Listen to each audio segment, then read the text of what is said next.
Talagang kinailangan ko lang ng konting panahon para sa sarili ko, Bryce. At hindi mo pinagdamot din sa akin. Kaya ngayong handa na ako ulit. Oo, gusto ko na ring maikasal sa'yo. Dear Amihan Stories presents Saved by Attorney Daddy. Written by Suzy Kim. Pilit na isiniksik ni Graciela ang sarili sa nagkalat niyang batchmate sa reunion nila ng gabing yun. High school siya nung makilala mga tao sa bulwagan at halos isang dekada na rin na nakalipas mula nang huli siyang makita ng mga dati niyang batchmates. Hinihiling na lang niya sana ay huwag makita ng mga ito na puno siya ng galos at pasa. Bago naman siya magpunta doon, ay siniguro niyang naitago ng makeup ang mga pasa niya. Ngunit tila wala siyang maitatago sa dati niyang nobyo. Nagulat na lang si Graciel na may humawak sa braso niya. Isang minutong inakala niyang si Kevin yon, kaya nangatog agad ang katawan niya sa takot. Hey, Gracie, it's me. Ngunit ang boses si Bryce ang automatikong nagpakalma sa kanya. Bryce! Okay ka lang? You're trembling. Kahit pulat asul ang ilaw sa resto bar na yon, ay nakikita pa rin niya ang pag-alala sa mukha ng dating nobyo. Okay lang ako. Ang lamig kasi eh. Halika muna. Tatanggisan siya ngunit ayaw niyang sayangin ang pagkakataon na makamusta ang lalaking iniwan at sinaktan niya noon. Maayos naman ang paghihiwalay nila, ngunit naalala pa rin niya kung gaano nagmakaawa si Bryce noon sa kanya para lang huwag niyang iwan. Ang buong akala niya ay mananatili itong galit o walang pakialam sa kanya, ngunit nilapitan pa rin siya ngayon ng binata na isa ng ganap na abogado. Mabuti at hindi ka naipit dun. Ang gugulo ng mga classmates natin dati ano? Oo nga, namiss ko yung mga yun. Ako, hindi mo namiss? Natigilan siya sa tanong ni Bryce. Napapitlag na lang siya nang tumawa ito sa kanagsalitang muli. Alam ko naman na, miss mo ko pero hindi na bilang boyfriend mo. I heard, kayo pa rin ni Kevin at dahil sa effort mo, mayor na siya ngayon. Siguro mas lalo kang in love ngayon sa asawa mo. Nako Bryce, si Kevin ang dahilan ng tagumpay niya. Sinuportahan niya lang ang mga outreach program ko. Come on, take some credits. Di naman makukumbinsin ni Kevin ng mga Manilenyo kung hindi dahil sa'yo. Ikaw talaga. Huwag mo ang buhay kung pag-usapan natin. Kumusta ka na ba? May asawa ka na ba? Paano ako mag-aasawa? Sobra pa rin ako nasasaktan sa ginawa mo sa akin. Trauma nga yata to. Hindi niya alam ngayon kung nagbibiro pa rin ba ang lalaki o talagang totoo ang sinasabi nito. Chill, Gracie. Ani Bryce sa makita ang reaksyon niya. I'm a grown man now. Hindi na masakit pero totoong ayaw ko na muna magmahal. Nakafocus ako ngayon sa mga hawak kong kaso. Mabuti naman. Hindi mo naman talaga dapat minamadali ang pag-ibig. Dadating yan sa tamang panahon. Right. Paano, Bryce? It's really good to see you. Puntahan ko muna si Nanette. Saan? Nandun lang siya. Hahanapin ko. Come on, Gracie. Alam natin umuwi na si Nanette. Siya ang naghabi din sa akin na ihatid ka pa uwi eh. Nagpanik agad ang isip ni Graciel. Hindi niya pwedeng hayaang ihatid siya ni Bryce sa bahay nila. Kundi, madadagdagan ng mga pasang iniinda niya ngayon. Nako, hindi na. Out of way na yun para sa'yo. Magpapasundo naman ako sa driver namin. Gracie, kung hindi kita pwedeng ihatid sa inyo, pwede bang sumama ka na lang sa akin sa mas tahimik na lugar? I need to talk to you about your husband. Nakuha ni Bryce ang atensyon niya. Ginamit na kasi ng binata ang profesional na tono nito. Tungkol saan? Importante ito para sa kasong hawak ko. Please. Dahil sa pakiusap na lalaki, ay pumayag siyang sumama dito. Mabuti na lang at sa loob ng kotse nito lang sila mag-uusap. Iniabot sa kanya ni Bryce sa mga papel na kinuha nito sa dashboard. I am investigating a rape case. Pagsisimula nito, isang babae sa Starlight Club ang nagreklamo laban kay Mayor Kevin Miliana at buntis ang babaeng noon. Gaano ka nakakasigurong credible ang babaeng yan? Madaming ebidensya ang kliyente ko na hinalay siya ng asawa mo. Kabadong ibinalik niya kay Bryce sa mga papel. Bryce, nalulungkot ako para sa kliyente mo. Pero asawa ko si Kevin at hindi mo ako mapapakinabangan sa kasong yan. Hindi lang siyang gusto kong bigyan ng hustisya. Hinaklit ito ang braso niya at binura ang makeup na inilagay niya sa kanyang balat. Ano ba? Bitawan mo nga ako! Umiiyak na reklamo niya rito. Hindi nga nagsisinungaling si Nanette. Sinasaktan ka nga ng asawa mo. Mas nadurog ang puso ni Graciel na makita ang panunubig ng mga mata ng lalaki. Walang iya talaga yung Kevin na yan. Kailan pa yan nagsimula ha? Kaibigan niya si Nanette mula high school at sa lahat ng kaibigan niya ay ito lang ang may alam sa tunay niyang kalagayan sa kamay ni Kevin Millena. Wala ka nang pakialam doon, Bryce. Matagal na tayong wala. Pero kung alam ko lang na ganyan ang sasapitin mo sa lalaking yun, sana nakipagpatayan na lang ako sa kanya nung inaagaw ka niya sa akin. Please, Bryce. Nananahimik na ang buhay namin. Para sa anak ko, please. Huwag ka nang makialam. Itong una kong pro bono case at hindi ako hihinto, Gracie. Hindi kita pipiliting tumestigo laban sa asawa mo. Pero tatandaan mo gagawin ko ang lahat para mabigyan ka ng hustisya, pati ng ibang babaeng inabuso niya. Nakababa ni siya mula sa sasakyan ni Bryce, ngunit dala niya ang bigat sa pakiramdam na hindi niya magawang makahingi ng tulong sa lalaking sinaktan niya noon. Dala marahil yon ng pride at ang takot sa kung ano ang pwedeng gawin ni Kevin sa dati niyang nobyo. Nagtaksi na lang siya pa uwi dahil alam niyang inutusan ni Kevin ang driver nila sunduin ng isang babae sa airport. At nadatnan niya pag uwi ang kanyang asawang nakapatong na sa babaeng sinundo ng driver nila sa airport. Agad ay nagilap ng mata niya si Bella, ang kanyang 6 na taong gulang na anak. Mabuti na lang at wala doon ang anak niya. Kevin. Tumawa na malakas ang asawa niya. Oh, nandito na palang asawa ko. Baby, siyang asawa kong walang kwenta. Ano, babae Makati? Nakita mo sa reunion yung ex mo? Kung mag-uuwi ka ng babae, bumili ka ng isa pang bahay para sa kanila. Huwag naman dito sa bahay kung nasaan ang anak natin. Marahas sa pinisil ni Kevin ang mukha niya saka siya sinikmuraan. Ang kapal ng mukha mo sabihan na ano ko yung anak mo. Kahit alam naman natin kung anong totoo. Nang mamilipit siya sa sakit at mapayuko, ay sinipa pa siya ni Kevin at tinamaan ng paan niya ang ilong niya kaya dumugo yon. OMG, Kevin, that's enough! Awat ng babae. Sa dami ng babaeng inuwi ni Kevin doon na nakakita sa pananakit sa kanya, ang babaeng ito lang ang umawat. Tinangkapan ng babae na tumawag ng ambulansya pero tinutukan ito ni Kevin ng armas. Kung makikialam ka lang, pasasabugin ko na lang ang bungo mo. Daddy, no! Napalingon sila sa tuktok na mataas na hagdan. Kinuha naman ng bagong kabit ni Kevin ang pagkakataon na yon para tumakas. Bella! Sigaw niya, saka mabilis na nilapitan ng anak, pero mas mabilis ang pagbaba nito para yakapin siya.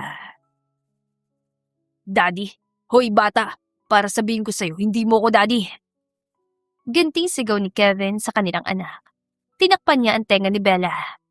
Don't listen to daddy, lasing lang siya. Bulong niya sa anak niyang haba umiiyak ito.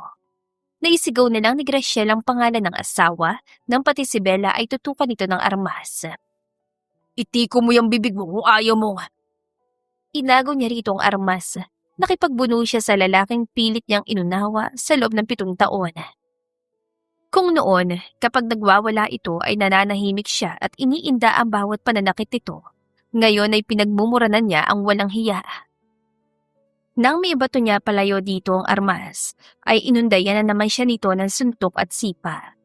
Hinang-hina ng katawan niya nang silipin niyang umiiyak niyang anak na nakaupo sa unang baitang ng hagdan. Nasa magkabilang tenga ni Bella ang mga kamay nito at takot ang batang nakasiksik sa railings. Stay there, Bella. Utos niya sa anak habang pilit na tinitiis ang bawat suntok at sipa na tinatamo niya mula sa kanyang asawa. Halos mapatay siya ni Kevin ngayon. Mabuti na lang at dumating ang nanay nito, si Doña Venus. OMG! What's happening here? Inawat ito ang anak. Tumigil ka na! Kapag namatayan, paano mo ipapaliwanag sa mga tao mo nang hindi nila nalalamang ikaw nakapatay sa kanya, ha? Mag-isip ka nga! Biglang umiyak si Kevin na halatang languna sa alak at sa ipinagbabawal na gamot. Para itong batang nagsusumbong sa nanay nito. Pumunta yan sa reunion at nakipagkita sa ex niya, sa tatay ng anak niya. What? Dahil sa narinig, ay ang nanay naman ngayon ni Kevin ang humila sa kanyang buhok. Pinaupo siya nito na maayos para lang sampalin ng paulit-ulit. Walang hiya kang babae ka? Kaya ka pala nabubugbog kasi hindi pa rin tumitigil yung kakatihan mo. Hindi na siya makapagsalita dahil dumurugo na ang bibig niya at sobrang sakit na ng ngipin at gilagid niya sa mga tinamo niyang sipa at suntok. Bago pa siya mapuruhan, ay tinawag ni Doña Venus sa mga kasambahay para asikasuhin siya. Pati si Bella ay sinama na ng mga kasambahay paakyat. Iyak naman ang iyak ang kasambahay nilang si Ana. Ito ang palaging gumagamot sa mga sugat niya at pasa. Ma'am Grace, please naman po, umalis na lang kayo dito ni Bella. Baka mapatay na kayo sa susunod ni Sir Kevin. Pabulong lang ang iyak na iyon ng kasambahay dahil nagwawala pa rin sa galit si Kevin sa ibaba. Ana, tulungan mo kaming mag-impake. Mahina niyang pakiusap sa kasambahay. Opo. Mommy! Umiiyak na yumakap sa kanyang anak. I'm scared! Iyon ang hindi na niya kaya pantiisin. Pwede siyang saktan ni Kevin pero ang ginawa nito sa anak niya ay hindi niya mapapatawad. Siniguro niyang nakakandado ang pinto nila mag-ina bago niya pinatulog si Bella. Sa kanya pinadalhan ng mensahe si Attorney Bryce Corpus. Bryce, tulungan mo kami ni Bella. Handa na akong tumestigo laban kay Kevin. Anya sa mensahe. Tumawag agad si Bryce pagkabasa nito sa message niya pero hindi niya yun sinagot. Alam niyang may mga CCTV sa kwarto ng anak nila at bawat galaw at ingay nila ngayon ay nakikita ng mag-ina sa labas. Ayaw niyang may maibatong kaso sa kanya si Kevin oras na sampahan na niya ito ng reklamo. Kinabukasan, kahit masakit pa ang buo niyang katawan, ay lumabas siya para ihatid si Bella sa school. Saan kayo pupunta? Iyon ang nakakatakot na tanong ni Kevin sa kanya na makita sila nitong palabas ng bahay. Ihahatid ko si Bella sa school. Bakit? Nandiyan naman ang mga yaya at lalabas ka na ganyan ng itsura mo. Nananadya ka ba? Hindi naman talaga ako lalabas ng kotse. Gusto ko lang na ihatid si Bella. Hindi ka alis dito. Sige na, Ana. Ihatid mo na yan sa school. Biglang umiyak si Bella at yumakap sa kanya. Daddy, wag mong patayin si Mommy, please. Natayo sana si Kevin para lapitan ang anak niya kaya mabilis niyang ibinigay si Bella kay Ana. Sige na anak, pasok na sa school. Ayoko! Nagpupumiglas ang anak niyang patuloy sa pag-iyak. Kailangan niyang mailabas si Bella sa bahay na yun para makuha na ito ni Bryce. Alam niyang hindi naligtas doon ang bata at napatunayan niya yon nang isampal sa kanya ni Kevin ang resulta ng DNA test na ipinagawa nito nang hindi niya alam. Ngayon, sabihin mo sa akin na anak ko si Bella. Sabihin mo! Alam mo namang ayoko sa'yo, pero pinilit mo nanay ko. Binayaran mo siya para pilitin ako pakasalan ka. Binayaran mo nanay ko para magalaw mo ko. Kaya imposibleng hindi ikaw ang ama ni Bella. Ganting sigaw niya sa kanyang asawa. Nakatikim na naman siya ng sampal at sa dami na ng sampal na tinamo niya mula sa asawa ay namanhid na siya. Sinungaling! Hindi ko anak si Bella at kahit anong pilit ko, hindi nabubuong anak ko sa tiyan mo. Pinalalaglag mo bang anak ko? Hindi! Bakit ko gagawin yun? Hindi ako kasing sama mo. Paano mo ako mabubuntis kung sa tuwing malalasing kay gugulpihin mo ko, ha? Mahigpit siyang hinawakan sa leeg ni Kevin. Sumasagot ka na ngayon. Dahil muntik mo nang mapatay ang anak ko kagabi. Kaya kong tiisin ang pananakit pa sa akin. Pero hindi ko mapapatawad ang ginawa mo kagabi. Puntik mo na siya mapatay. Sa unang pagkakataon, nagkaroon siya ng lakas na hampasin ng paulit-ulit si Kevin sa mukha. Nagkaroon ito ng galos dahil sa kuko niya kaya nabitiwan siya nito. Inakala niya makakatakas na siya dahil doon, ngunit hindi siya pinalampas sa mga gwardya ni Kevin. Ibinalik siya ng mga ito sa kwarto ni Bella at doon ikinulong. Nang ma-check niya ang kanyang cellphone ay ganoon na lang ang pasasalamat niya nang sabihin ni Ana na nakasakay na ito at si Bella sa kotse ni Bryce. Wala na siyang pakialam ngayon sa kalagayan niya. Patayin man siya ngayon ni Kevin ay mamamatay siyang masaya dahil alam niyang ligtas na ang kanyang anak. Samantala, Hindi naman makapaniwala si Bryce sa narinig niyang kwento ni Ana at ng anak ni Graciel na si Bella. Sa tulong ng mga kaibigan niyang pulis, ay nakapagpagawa siya ng search warrant. Handa na siyang iakyat sa piskalya ang patong-patong na kasong hawak niya laban kay Mayor Kevin Millena. Si Graciel na lang ang kulang. Sa takot niyang hindi makita ng mga pulis si Graciel, ay sumama na siya sa paghahanap sa dati niyang nobya. Mabuti na lang at naroon lang ito. Walang malay ang babae ngunit humihinga pa. Nang mailapag niya sa stretcher ang dating nobya, ay makitang naisakay na ito sa ambulansya, ay nagmaneho siya papunta sa mayor's office para personal na suntukin si Kevin. Biglaan ang ginawa niya at walang nakapaghanda. Minura agad siya na lalaking umagaw sa babaeng matagal na niyang pangarap. Nakuha mo na sa bahay, di ba? Muli siyang minura na lalaki. Ano pang gusto mo? Ang gusto ko, mabulok ka sa impyerno. Akala ko magiging masaya siya sa'yo kaya pinili ka niya. Pero anong ginawa mo sa kanya, ha? Kasalanan mo lahat at sinapit ni Grace. Ikaw ang dahilan ng galit ko sa kanya. Kung ganon, hindi mo na dapat siya pinakasalan. Hindi mo siya mahal. Ginamit mo lang siya para makaganti sa akin. Bakit hindi ka makipagsuntukan sa akin, ha? Bakit kailangan si Grace ang gawin mong punching baga? Gaganti na sana ang mayor nang dumating na ang mga miyembro ng media. Alam ni Bryce na nakarating na sa publiko ang nangyari kay Graciel at ang tanging gagawin na lang niya ngayon ay siguraduhing mananalo sila sa kaso at mabubulok si Kevin Millena sa kulungan. Sa kabilang banda ay nagising si Graciel sa tanong ng anak niya kay Bryce. Pwede po ba kitang tawaging attorney, Daddy? Ako? Oo naman. Bella? Mami, gising ka na! Agad siya nilapitan ni Bella at niyakap. Kumain ka na ba, anak? Pinakain ko na sila, Ana. Kumusta na pakiramdam mo? Tanong ni Bryce sa kanya. Ayos naman. Nasang ospital tayo. Wala kami medical insurance si Bella. Nandito na kayo sa bahay ko. At wag mo na nga isipin ang gastos. Ako nang bahala. Pro bono attorney ka. Ibig sabihin hindi kami magbabayad sa'yo. Tapos, gagastusan mo pa kami? Hindi ka naman iba sa akin. Ano naman kung gastusan kita? Isipin mo na lang, nagbabayad ako ng utang na loob. Dati kapag wala akong panlunch sa school, nililibre mo ako, di ba? Iba naman yung noon sa ngayon eh. Gracie, please, wag mo nang tanggihan ang tulong ko. Oo nga naman, ma'am. Segunda ng kadarating lang na si Ana. Mukhang galing ito sa pagligo dahil basa pa ang buhok. Attorney, ang ganda ng banyo nyo. Para ako nasa 5-star hotel. Napangiti si Bryce. Salamat. Mabutit hindi ka naligaw. Muntik na nga po, attorney. Mabuti na lang at naalala ko yung instructions nyo. Ay ma'am, kumusta na po kayo? Okay naman ako, Ana. Ma'am, gusto niyo na po bang kumain? Nagluto na ako ng breakfast. Pasensya na, attorney ha. Pinakalaman ko na yung kitchen nyo. Okay lang. Thanks for cooking. Ililipat na kita rito sa wheelchair, Gracie. Ha? Akma siyang bubuhati ni Bryce nang tumanggi siya. Huwag na, kaya ko naman tumayo. Ngunit hindi nagpaawat ang lalaki. Pinangko pa rin siya nito saka inilipat sa wheelchair. Kailangan mo magpahinga na mabuti. Gusto kong makita mo kung paano bumagsak ang taong nanakit sa'yo. Sa dami ng mga ebidensyang naipasa ko sa mga pulis.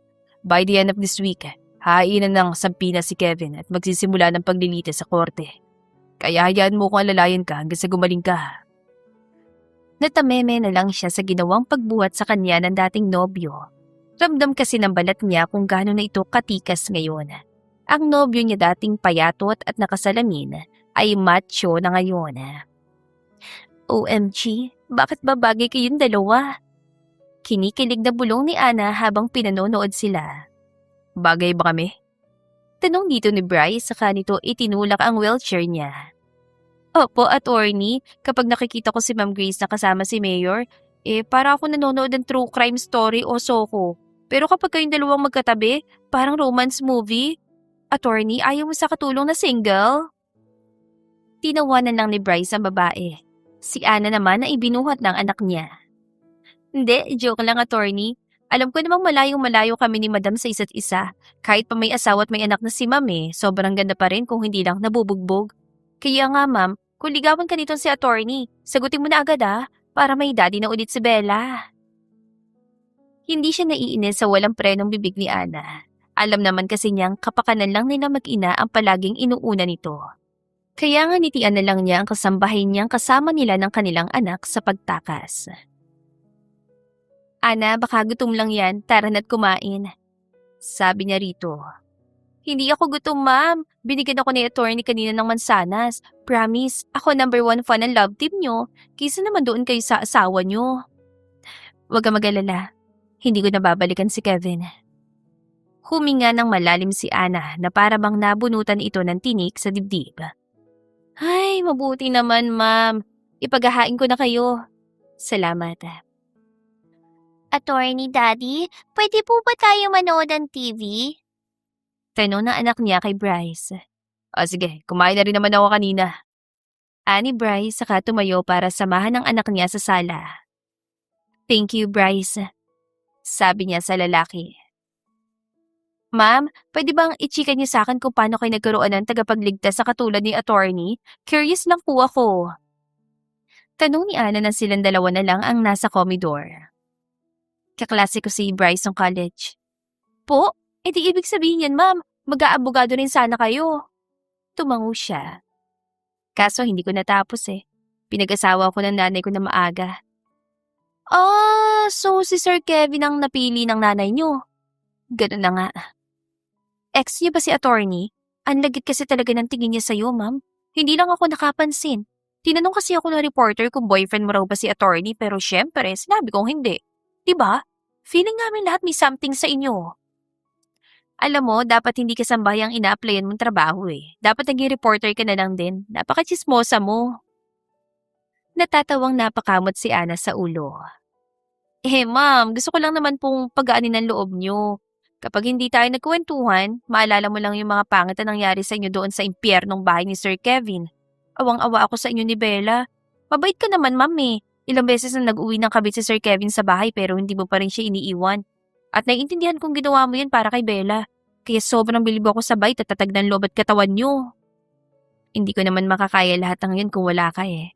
Alam kong palagi mong tinatago si Bella sa kwarto. Huwag lang siya madadami sa away namin ng ama niya. Teka nga pala ma'am. Anak po ba talaga ni Sir Kevin si Bella? Kasi kung anak niya talaga si Bella, alang-alang sa anak ninyo, hindi kanya sasaktan ng paulit-ulit.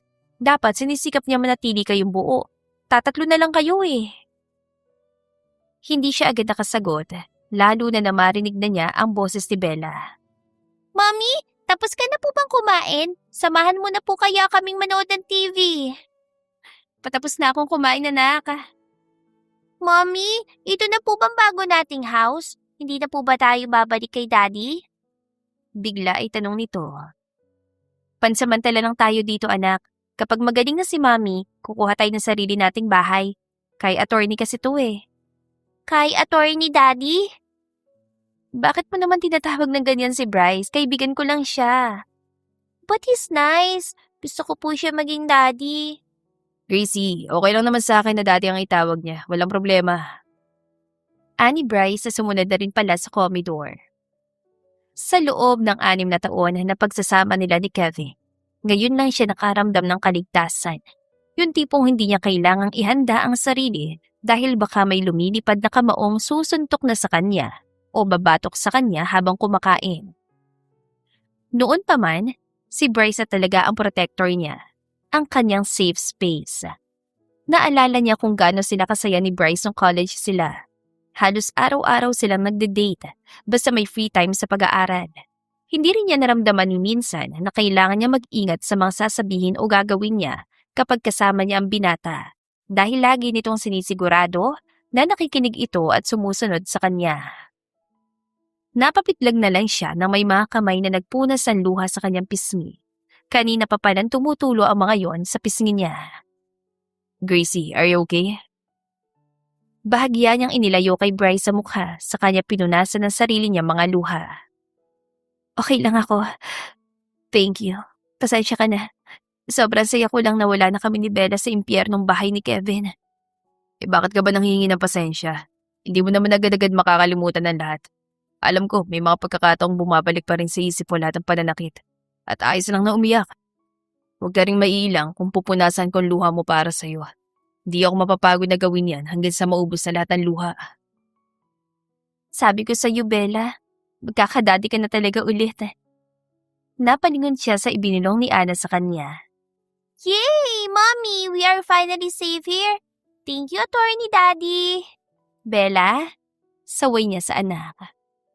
Masyado pang bata si Bella para sa mga ganoong bagay. Alam niyang hindi pa nito gaanong naiintindihan ang sitwasyon. Paano niya ba maipapaliwanag na kahit anong mangyari, si Kevin ang ama nito? Kahit kasi buntis na siya noon, ay sapilitan pa rin siyang ibinenta ng nanay niya kay Kevin. Oo nga, nagkaanak sila ni Bryce noon. Bagay na nanay niya ang una nakaanak, kaya sinama siya agad ang nanay niya sa taong nagpapalaglag ng bata. Kahit ayaw niya noon, ay sapilitan siyang isinilang sa abortion. At isa yon sa mga kasalanan niya kay Bryce na hindi nito alam. Bakit, Mommy? Ayaw mo ba na maging daddy ko si attorney?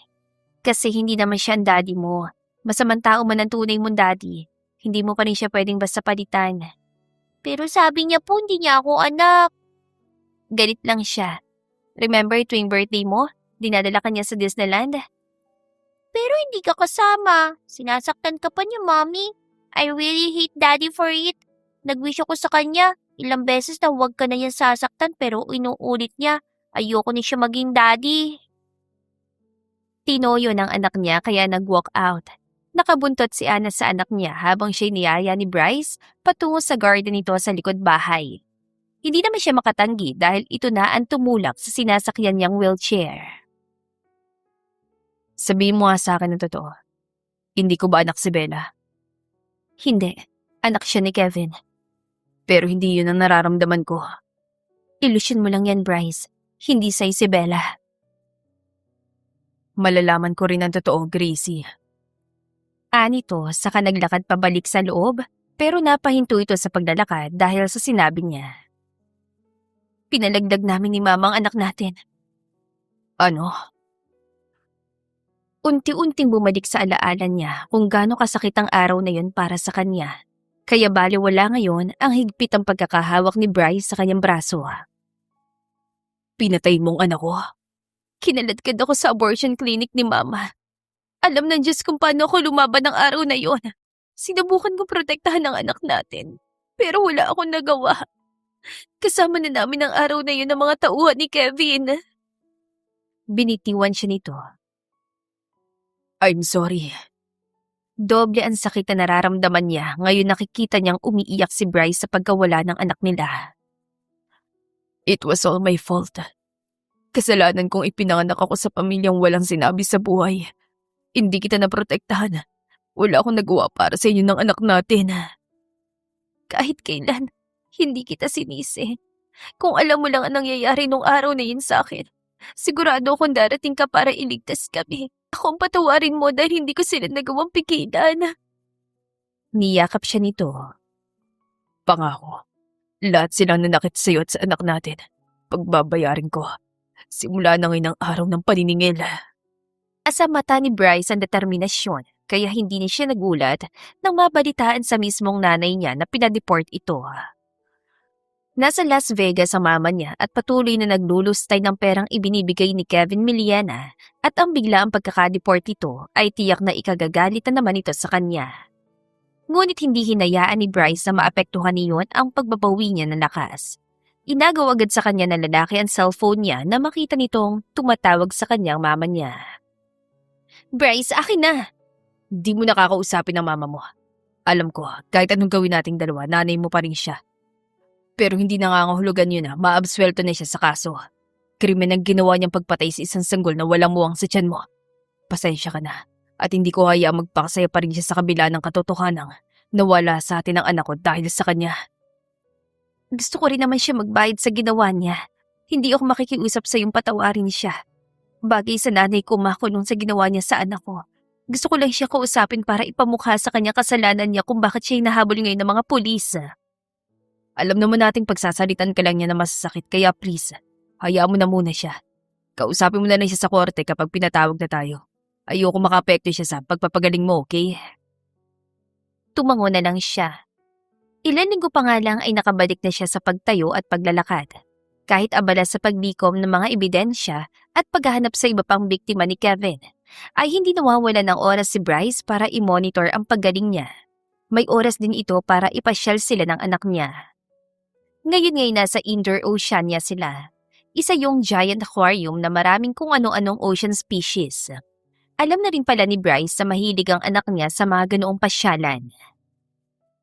Ngayong palagi niya nakakasama sina Bryce at Bella, nararamdaman niyang masisero si Bryce sa pagiging ama nito sa kanyang anak kaysa kay Kevin. Oo nga't ibinibigay ni Kevin kay Bella ang lahat ng pangangailangan nito, ngunit hindi niya kailanman naramdaman na komportableng anak niya sa piling ni Kevin. Ibang-iba ang aura ng unika-ihan niya ngayong nakalambitin ito sa bisig ni Bryce. Mas masaya at mas komportableng makipagharutan si Bella sa dati niyang nobyo. Parang gusto na rin niyang maniwala na anak nga ni Bryce si Bella. Kung hindi lang niya alam ang katotohanang ipinalaglag ng nanay niyang anak nila ni Bryce, gusto na niyang isipin na hindi gawa-gawa ni Kevin ang resulta ng DNA test na ipinagawa nito. Attorney Daddy, salamat po sa masayang gift sa amin ni Mami ha. Sobra pong happy ako. Nakalangoy pa tayo kasama ng mga maliliit na fish. Gamanak. Gusto ko, panoorin mo lahat ng videos natin at tignan lahat ng pictures natin kanina simula bukas. Kasi palagi kaming mawawala ni mami mo para sa work. Magwa-work po kayo? Oo, lahat ng nanakit kay mami at sayo, ipapakulong ko. Pati po si Daddy? Pati siya anak, para hindi na niya kayo masaktan pa ulit. Akala niya ay iiyak si Bella at malulungkot sa pwedeng sapitin ni Kevin sa oras na makulong na ito. Pero nagkamali siya. Yumaka pa si Bella sa tatay-tatayan nito at nagpasalamat ulit. Thank you so much, Attorney Daddy. Hindi na po ako mababaril ni Daddy kapag nakulong na siya, di ba po? Hindi na, at hindi ko haya na makalapit pa siya sa inyo kahit kailan. Unang sumalang sa witness stand ang modelo at dancer sa Starlight Club na nabuntis si Kevin. May CCTV footages ang babae na nagpapatunay na hinalay ito ng asawa niya. Kahit ang DNA ng bata sa sinapupunan nito ay 100% kaparehas ng DNA ni Mayor Miliana. Kaya sa unang kaso na yon, alam niyang wala ng lusot si Kevin. Kahit ang ibang biktima ng kanyang asawa ay mayroong mga matitibay na ebidensya na hindi madepensahan ng mga abogado ng pamilya Miliana. Ngunit ang kaso niya, puro eyewitness lang ang meron. Lahat ng CCTV footages na magagamit sana niya laban sa asawa niyang walang kaluluwa ay nabura na. Ganun pa man, ay mayroon siyang mediko-legal na magagamit noong huling beses na binugbog siya ng asawa dahil nailigtas na siya ni Bryce noon. Iyon ang ipinaliwanag ni Bryce sa husgado. Although we lack video footage and actual photos of the violence Mayor Miliana committed against my client, let me invite our most credible eyewitness in the courtroom. Sabi ni Bryce sa kaminanduhan ng mga gwardya na papasukin na si Ana. Ipinakilala si Ana sa lahat na siyang kasambahay na palaging naroon sa tuwing pagbubuhatan siya ng kamay at paa ni Kevin. Iyon ang eksaktong sinalaysay ni Ana sa witness stand. 3 taon na ho ako nagtatrabaho sa bahay ni na Mayor at Mrs. Grace, pero hindi ko pa ho nakitang amo kong babae na walang latay. Palagi siyang bugbog sarado. Minsan pa nga ho, hindi na niya maidilat ang mata niya kapag yun ang tinamaan ni Mayor. Matapos ihain ni Bryce sa mga huradong kredibilidad ni Ana, ay pinayagan ng mga abogado ni Mayor Miliana na mag-cross-examine. Hindi ba ilang beses ka nang binigyan ng bale ni Mayor pagkatapos mong magipit ng paulit-ulit dahil sa nobyo mo, Sugarol? Paninimula ng kalaban nilang abogado. Oo, nagbibigay po si Mayor kapag nagsabi ako. Hindi kaya nagbibigay ka lang na maling akusasyon laban sa kanya dahil pinangakuan ka ni Mrs. Miliana at ang abogado niya na buburahin na niya ang pagkakautang mo sa pamilya nila? Ho? Wala pong pangakong ganyan sa akin si Ma'am Grace. Paano mo papatunayan yan sa husgadong ito kung ang mismong nobyo mo na si Ben ang nagsasabi sa amin na sinisilo ka sa pera ng pro bono attorney ni Mrs. Miliana? Paano niyo nakontak ang boyfriend ko ha? Hindi na nga yan nagpaparamdam sa akin. Nagpanik agad si Ana dahil pinagmumukha na itong sinungaling sa korte na mga kalaban nilang abogado. Kaya naman nakailam na si Bryce. Objection, Your Honor. The defense is attempting to shift focus away from the material fact. Walang kinalaman na nobyo ng eyewitness namin sa kasong ito. Ben has no credibility to testify against our eyewitnesses' testimony. Sustained. Matipid na sabi ng judge. Makailang beses pang pinilit ng kampo ni Kevin na kaya kinakampihan siya ni Ana ay dahil sa pera. Kaya nang siya nang binigyan ng pagkakataon na magsalita, ipinaliwanag niya na imposibleng silawin niya si Ana sa pera. Para sabihin ko sa inyo, wala akong hawak na pera sa pangalan ko. Kung meron man, para lang yun sa gastusin sa bahay at may papakita kong logbook na ginagawa ko para sa assistant ni Mayor na siya nagre-review sa bawat cash flow sa bahay. Hindi asawan turing sa akin ni Mayor Miliana, kundi laruan, para usan at punching bag. Mula pa lang noong pilitin niya ako maikasal sa kanya, hindi na magandang pagtrato niya sa akin. Objection. That statement is not supported by the record. Pagtutol ng abogado ni Mayor Miliana sa testimonya niya, sinalaysay pa ng abogado na mayroong mga litratong naitabi si Kevin noong araw na nag-propose ito sa kanya. Nakita pa yun sa lahat. At napailing na lang si Graciela dahil hindi totoo ang mga litratong yun. Alam niyang may magaling na photo editor si Mayor Miliana sa opisina nito, kaya kinontra niya rin ang sinabi ng abogado ng kanyang asawa. Attorney Magpantay, mawalang galang na ho, pero kilala kong magaling na photo editor ang assistant ni Mayor. Hinihiling ko po na ipatingin niyo sa mga eksperto ang mga litratong yan para makumpirma kung lehitimo. Wala po nangyaring proposal dahil hindi ko nobyo si Mayor Miliana, 6 na taon na nakakaraan. Pero pinakasalan mo ko. Singit ni Kevin. Pinakasalan mo ko dahil sa pera, hindi ba? Hindi niya maitanggi yun dahil totoo. Iyon lang ang nag-iisang rason kung bakit siya naikasal dito. Sa ayaw at sa gusto niya, kinailangan niya magpakasal at magpaangkin kay Kevin Miliana dahil kailangan ng nanay niya ng pera. Pilit na inililihis ng mga abogado ni Kevin ang tunay na paksa ng paglilitis. Ngunit parating ibinabalik ni Bryce sa tunay na punto ang paglilitis na yon. Ang naranasan niyang pang-aabuso at ng iba pang mga babae sa kamay ni Mayor. Balisahin man ng mga kalaban ang lahat ng ebidensya, ay hindi pumayag ang dati niyang nobyo na magpatalo. At sa galing nito sa paglalatag ng argumento nila, mukhang desperado na ang kampo ni Kevin dahil dinamay na nito si Bella. Hindi ako ang tunay na mapanakit sa bahay. Iyon ang pagsisimula ni Kevin sa salaysay nito. Si Graciela, ang asawa ko. Kapag nauubusan siya ng pera pagkatapos niya magsugal, ibinubuntun niya sa anak namin ang galit niya. Ilang beses ko siya nahuli. Ilang beses kong tinatangkang iligtas ang anak ko mula sa kanya. Pero sa tuwing sasawihin ko siya, lumalaban siya. Nagkakasakitan kami. Yung mga sinasabi ni Ana na pambubugbog ko, dumadating na ako sa puntong sagad na sagad ng pasensya ko. Alam ko hindi rason yun para pagbuhatan ko siya ng kamay. Pero yun na lang nakikita kong paraan para mapigilan ko siya. Kaya kung parurusahan niyo ako dahil pinagtatanggol kong anak ko, sige, papakulong ako.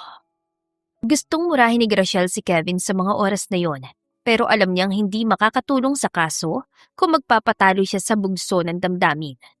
Alam niyang kailangan niyang maging matatag dahil kapag natalo sila sa kaso, ay si Bella ang kawawa. Naiyak na lang siya kaya niyakap siya ni Bryce. Hindi niya inaasahang iyon ang magte-trigger sa asawa niya para sumabog. Bigla na lamang itong nagmura at sinigawan sila ng kanyang abogado. Sinasabi ko na, kita niyo, harap-harapan ng lalalaki ang babae niyan. Yang klase ng tao ba na yan ang paniniwala niyo, ha? Hoy Grace, kung inakala mong maipapakulong mo ko para malaya na kayo ng kabit mo, managin ka ng gising. Ipaglalaban kong karapatan ko kay Bella. Dahil sa ginawa ni Kevin, ay pinatakay na ito ng judge palabas ng korte. Samantalang nakalabas si Kevin sa kulungan dahil sa bail, kaya todo kuha rin si Bryce ang proteksyon para sa kanilang mag-ina. Nang matapos ang sesyon ng araw na yon, ay kinausap siya ni Bryce tungkol sa pag-usad ng kanilang kaso. Hindi na ako nagulat na binabaliktad tayo ngayon ng kampo nila.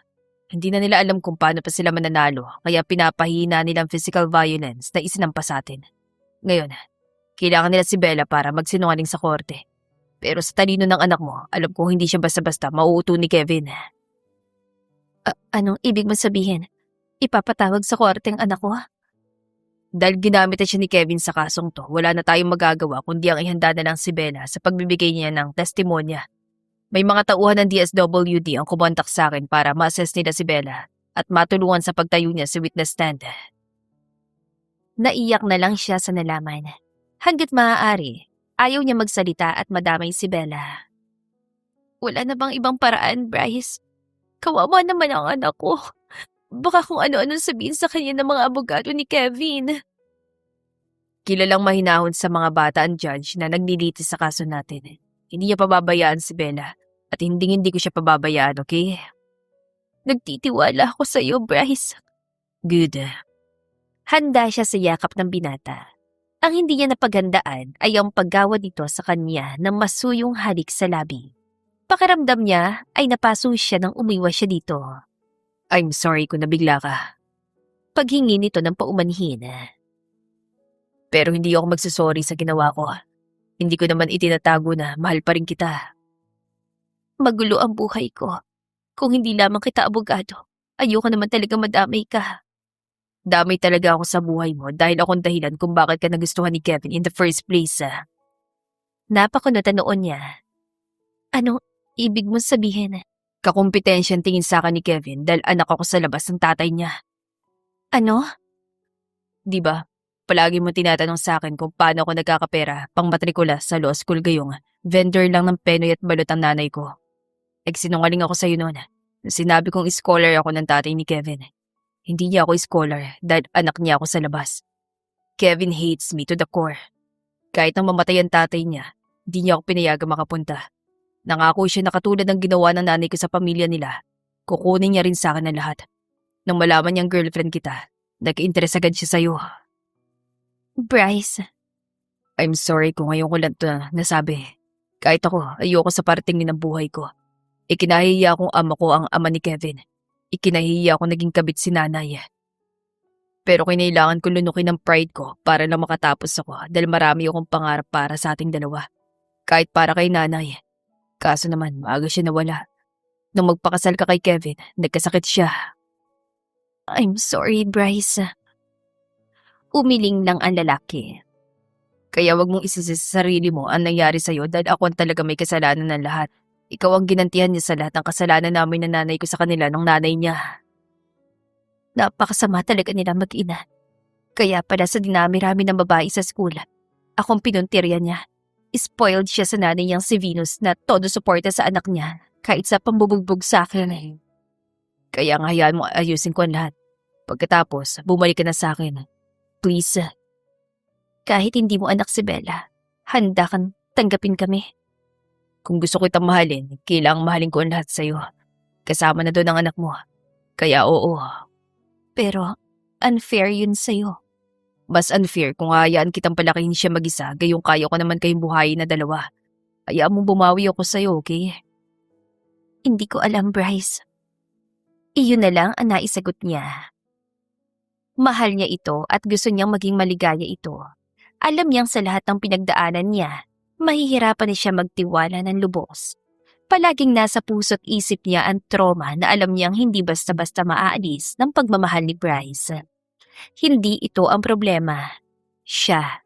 Alam niyang hindi niya pa kayang maging nobya o asawa ng kahit na sino dahil sa loob ng mahigit na 6 na taon, dinurog ni Kevin ang pagkatao niya. Hindi man naapektuhan ni Kevin ang kanyang puso dahil hindi naman niya ipinagkaloob yun dito, ay malaking parte ng buhay niya ang winasak ng pagpapakasal niya rito. At kahit ang sinserong pag-ibig ni Bryce, alam niyang hindi sasapat para mabuo ulit siya. Hindi kita pinipilit, Gracie. Gusto ko lang malaman mo na maghihintay ako kahit gaano katagal. Basta mahalaga ngayon, may panalo natin ang kaso. Gaya nga na sinabi ni Bryce, natuloy ang pagpapatawag kay Bella bilang testigo. Napatingin ang anak niya sa kanya at sa hindi niya maipaliwanag na dahilan, hindi ito makangiti.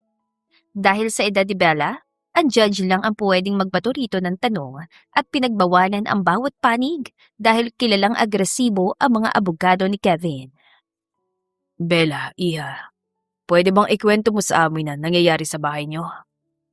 Panimulang tanong ng judge sa anak niya. Sige po. Malambing na sagot ang anak niya saka tumingin sa ama nitong masama ang tingin dito ngayon.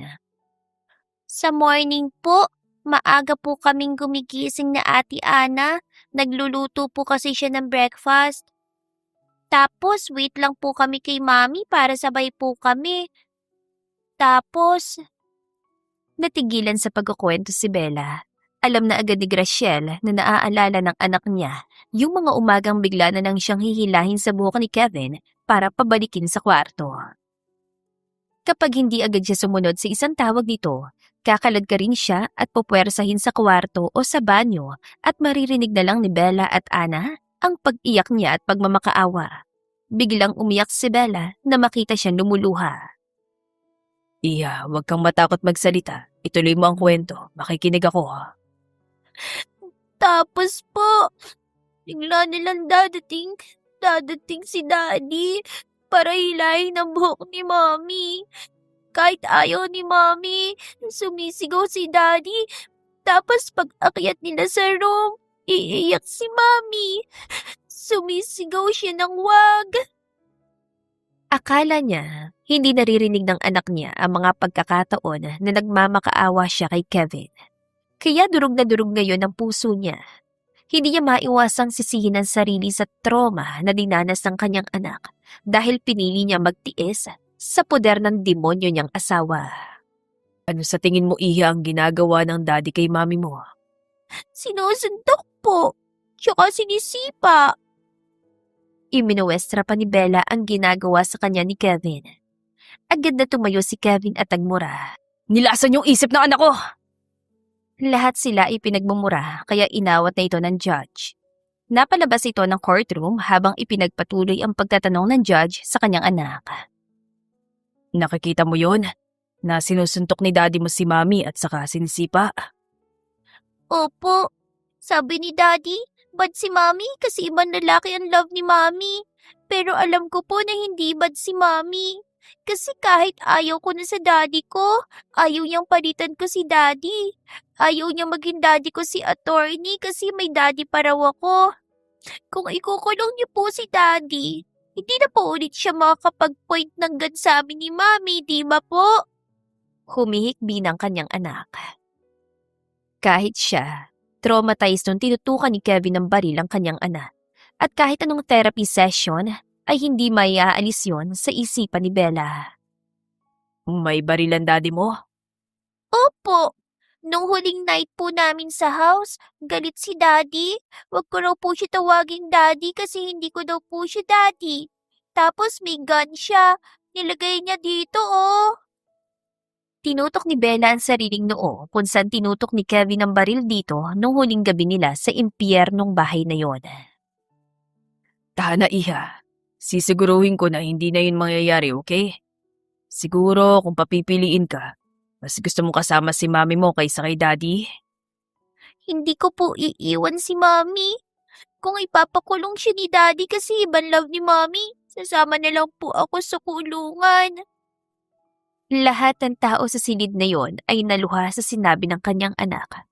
Kaya naman pasimple na niyang hinawakan ng kamay ni Bryce. Tama na. Kunin mo na si Bella doon. Tayo na sana si Bryce para sundin ang pakiusap niya nang ang judge na mismo ang nagpababa kay Bella mula sa witness stand. Agad na tumakbo si Bella papunta sa kanya at yumakap. Naging sapat na ebidensya sa laysay ni Bella para mas tumibay ang sentensyang reclusion perpetua laban kay Kevin Millena. 3 bilang ng qualified rape ang mga kasong kasama ng attempted parricide ang pagbabayaran ngayon ni Kevin sa kulungan habang buhay. Sa hiwalay na kaso, nagbayad din ang nanay niya at ang mga taong nag-abort sa una niyang ipinagbuntis. Upang mababaan ang sentensya, binigyan sila ng impormasyon ng doktor tungkol sa nangyaring abortion 6 na taon na nakalipas. Kambal pala dapat ang anak nila ni Bryce. Ngunit isa lamang ang nagtanggal sa sinapupunan niya. Kambal sana na lalaki at babae ang anak nila. Anak ko si Bella. Iyon ang umiiyak na sabi ni Bryce sa kanya pagkatapos silang malaman ang totoo mula sa abortionist. Hindi alam ni Bryce sa sobrang saya din niya sa nalamang wala silang anak ni Kevin. Noon pa man, ayaw na niya magkaroon pa sila ng ugnayan sa lalaking yon sa lahat ng hirap na dinanas niya mula rito. Makalipas ang mahigit 1 taon, nagulat na lang si Gracielle nang may iabot na sobre sa kanya si Bryce. Para saan to? Tanong niya. Ticket, papunta sa Seoul. Sagot ng lalaki.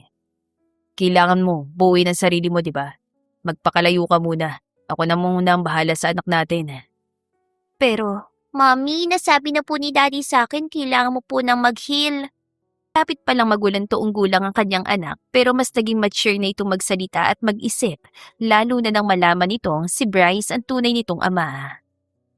Promise, hindi ka namin mamadaliin ni Bella sa pagbawi mo sa sarili mo. You deserved it. Bukod sa nakuha mong danyo sa pagkakapanalo natin sa kaso, dinagdagan ko ng pera mo so you can do whatever you want. Agad niya niyakap si Bryce sa sobrang pasasalamat. Sobrang laking bagay na to sa akin.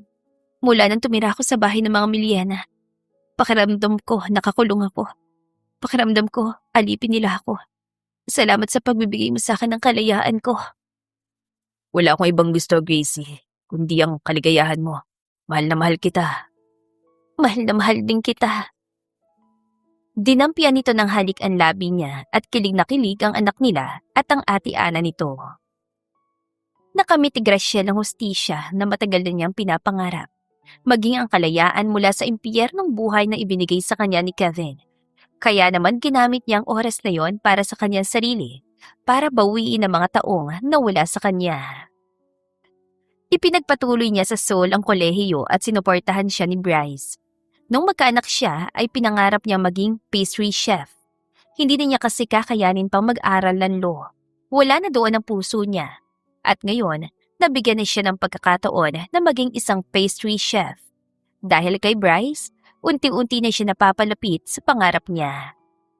Nalulungkot siya paminsan-minsan dahil text message lang ang pinadadala sa kanya ni Bella.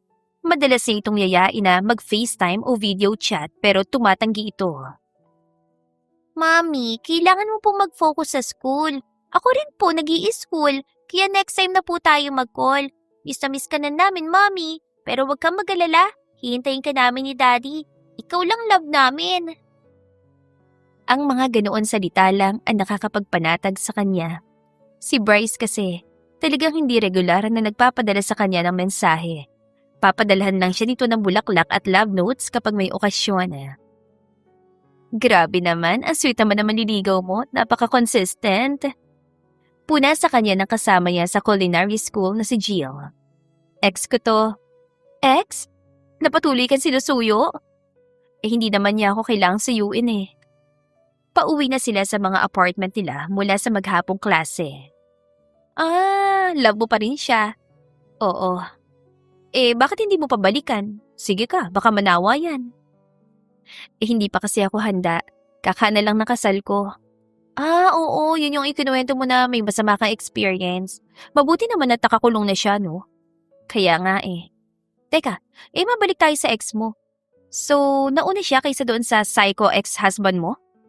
Oo, at ang dami naming masasayang memories na unti-unti ko na ulit naalala ngayon. Ay, sana all may ex sa ganyan. Hindi naman kayo nagkahiwalay dahil nababae siya or what, diba?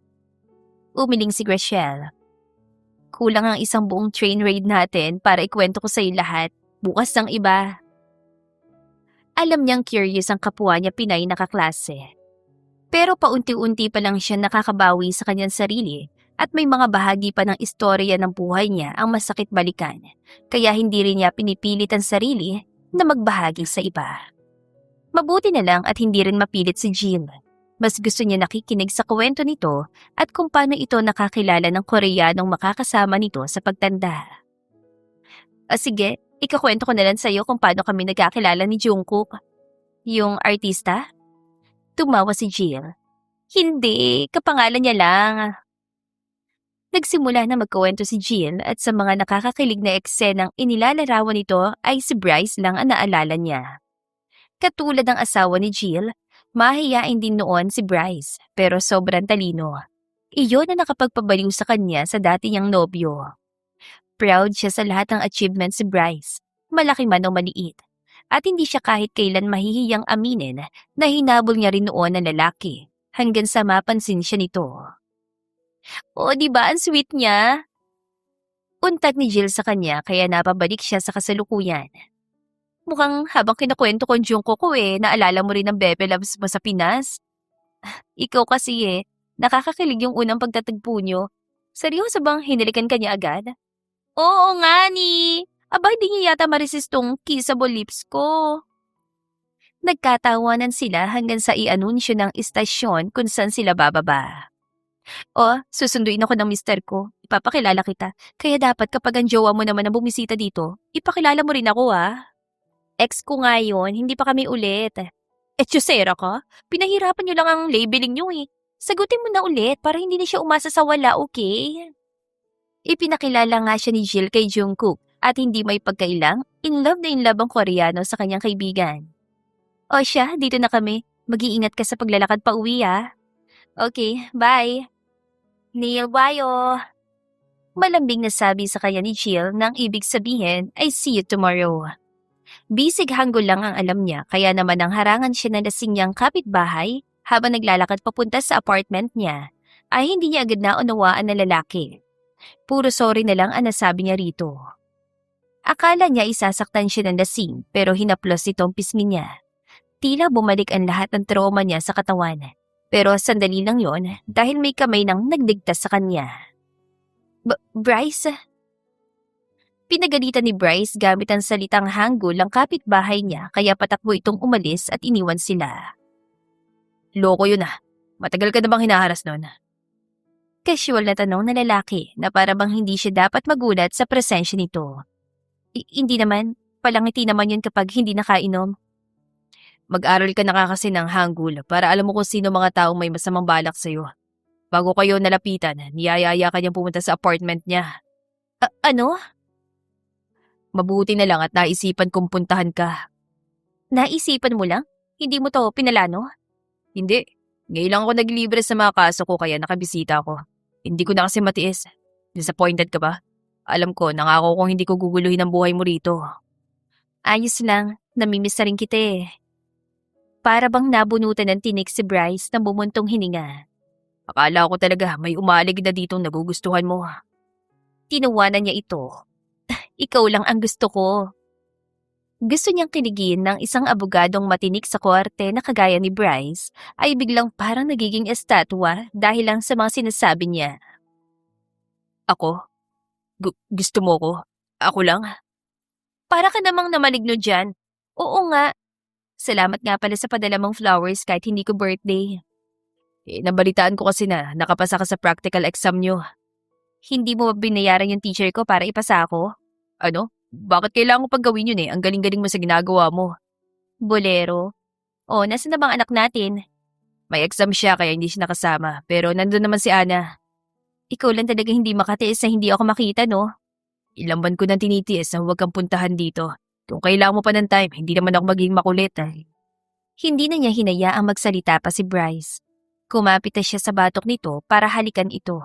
Pinatuloy niya sa apartment ng lalaki at doon ay binigyan niya ng kalayaan ng sariling ipaubayang muli sa ama ng anak niya ang kanyang katawan. Naging maingat ito at muli pa siyang tinanong bago nito tuluyang tawirin ang anumang hangganan. Sigurado ka bang okay lang? Tumango siya.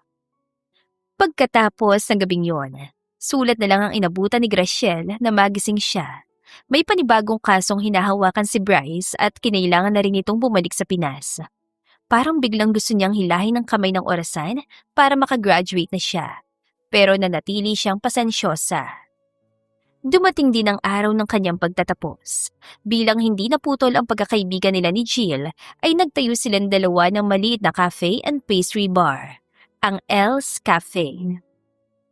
Naging matagumpay yon sa Korea sa loob lang ng ilang buwan, kaya nang magkasundo sila sa expansion, ay siya na nagpresentang dalhin ng Elle's Cafe sa Pinas.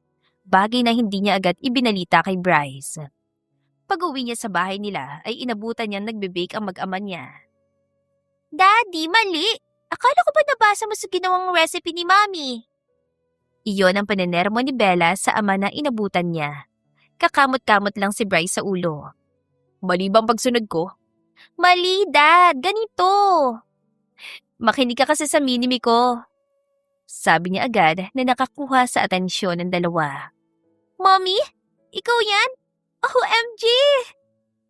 Tili ng anak niya, ngayon ay 9 na taong gulang na. Sinugod siya nito na yakap habang nakasunod ditong ama nito.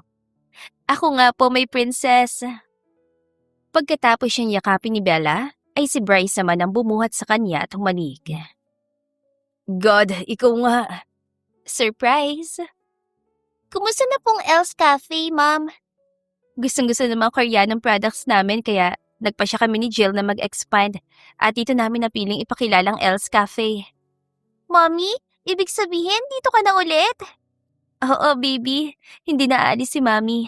Salamat sa pagbibigay niyo sa akin ng oras na makilala ulit ang sarili ko. Sobrang saya ng anak niya at sumali na ito sa yakapan nila ni Bryce. Finally, makakasama ka na namin araw-araw. Mababawasan na siguro ang pagiging nagger sa akin ni Bella. Anak naman, binubuli mo yata ang daddy mo. Hindi po gusto ko po kasi siya maging better husband para sa'yo. Kaya nga masunurin ako sa anak natin. Aba, wala yata akong problema kay Bella. Straight A student. Di ko nga alam, baka mas mataas pang IQ nito sa akin eh. Siyempre, Dad, mas matalino ka pa rin. Anak niyo lang ako eh. Di ba, Ma'am? Hindi ka naman anak lang. Parehas kami ng daddy mo na proud na ikaw ang anak namin. Oh, Mommy, kadarating mo lang po pero parang mapapaiyak mo na ako. I miss you, baby. I love you. I love you, Mom. I love you, Dad. Napangiti siya sa kalambingan ng anak nila, lalo na nang ipaubaya na siya nito sa ama nito. Oh, Dad, since late na tong cake, ikaw nang bahala. Good luck! Iniwan na sila doon ng anak nila. Gumagawa ba kayo ng cake para sa akin? Pupunta kasi sana kami sa Seoul. Isusurprise ka. Kaso, naunahan mo na kami. At ano naman pakulo nyo? Tikman mo muna kahit yung icing na lang ng cake, please. Ginawa niya nga ang sinabi ni Bryce at naramdaman niya agad ang matigas na bagay na naisubo niya. Nang kunin niya yon sa bibig niya, ay nanlaki ang mga mata niya sa laki ng diamond na naroon. Bryce, ano to? Will you be my missus? Kasal agad? Hindi mo na tayo magiging magjowa ulit. Let's keep to the good part. Kahit kasal na tayo, pwede mo pa rin akong ituring na jowa. Ayoko lang na mawala ka pa sa akin, Graciela. Alam ko na may trauma ka pa sa kasal at sinabi kong kaya ko pang maghintay. Pero, oo na. Napatunga nga ito sa sinagot niya. ha? Sabi ko, oo na. Let's get married. Baka napipilitan ka. Baka nabibilisan ka sa proposal ko. Ngumiti siya. Hindi. You're just on time. Sa totoo lang, dapat noon pa tayo kinasal eh. Sadyang may mga masasamang tao lang na humadlang sa atin. Talagang kailangan ko lang ng konting panahon para sa sarili ko, Bryce. At hindi mo ipinagdamot yun sa akin. Kaya ngayong handa na ako ulit. Oo, gusto ko na ring maikasal sa'yo. Ika nga nila, sa hinaba-haba na naging prosesyon, sa simbahan din ang tuloy. Pagkatapos siyang tulungan ni Bryce sa pagtatayo ng Elle's Cafe sa BGC, ang kasal naman nila ang inasikaso nila at lahat naman ay naging perpekto. Dumalo ang lahat ng taong malalapit sa kanila. Naroon din ang dati niyang kasambahay na si Anna na isa na ngayong mass comm student. Bilang ganti sa kabutihan nito sa kanilang mag-ina noon ay pinag-aral ni Bryce si Anna. Bagay na sinuportahan din niya ng 100%. Doon na pagtanto ni Gracielle na talagang hindi minamadali ang lahat sa buhay dahil kailangan ng tamang timing. Ngayong pwede ng pagmamahala nila at tama nang piliin niya ang sarili niyang kaligayahan, wala nang nakapigil pa sa pag-iisang dibdib nila. Hindi niya nakakalimutan na masasama niyang naranasan sa buhay dahil ang mga yon ang nagmulat sa kanya ngayon kung paano pahalagahan ang kung anong meron siya. Isang matalino at masipag na anak at isang asawa na gagawin ng lahat para sa kaligayahan niya. Nagkaroon pa ng bonus dahil nasundan na si Bella ng isang cute baby boy na ginawa nila sa kanilang honeymoon sa Seoul, South Korea na pinangalanan nilang Gabriel. Hindi ko alam na darating pa sa buhay kung ganitong klaseng kaligayahan, Bryce. Anya sa asawa habang pinagmamasdan si Bella na kalong ang bunso nitong kapatid. Tuwan-tuwan dalagitan niya dahil sa wakas daw ay ate na ito. Dahil mabuti kang tao, Gracie. Mapagtiis ka, mabuti kang ina, selfless ka. Yun ang dahilan kung bakit niligtas ka pa rin ni Lord mula sa ex mong best friend ni Satanas. Anang asawa niya, natawa siya. Hindi niya alam na pagtatawanan na lang niya ang mga dinanas niya noon. Ganoon siguro kapag payapa na ang buhay. Kapag payapa na ang puso. Sobrang thankful talaga ako dahil bumalik ka para tulungan ako. Hindi naman kita matitiis. Patapos ko marinig ang mga kwento ni Nanette, parang gusto ko talagang sumugod sa inyo. Paano mo nagawa yon? Ang alin? Ang mahalin pa rin ako sa mga taong wala ako sa buhay mo. Knowing na may asawa at anak na ako. I just did. Kahit saan ako tumingin na magpunta, walang nakakapantay sa'yo. Hanggang sumuko na lang ako. Kesa labanan ko damdamin ko, nayaan ko na lang. Mabuti na lang at tayo rin palang endgame. Kung hindi, baka tumandang binata pa ako. Natawa si Graciela. Thank you, Lord. Kami pa rin ang endgame. Anya sa sarili. Natigil ang kwentuhan nila nang umiyak ang bunso niya at ibinalik na ito sa kanya ni Bella. Iyon na lang ang ingay sa buhay niya ngayon. Ang iyak ng bunso at tawa ng panganay niya. May kasama pa yung paglalambing ng asawa niya. At wala na siyang mahihiling pa. Pagkatapos ng lahat ng pinagdaanan niya, mukhang iyon na ang reward ng Diyos sa kanya. The End. Kung nagustuhan ninyo ang aming istorya, ay huwag kalimutan na mag-like at subscribe. Mag-iingat po tayong lahat. To God be the highest glory. Hanggang sa muli. Paalam!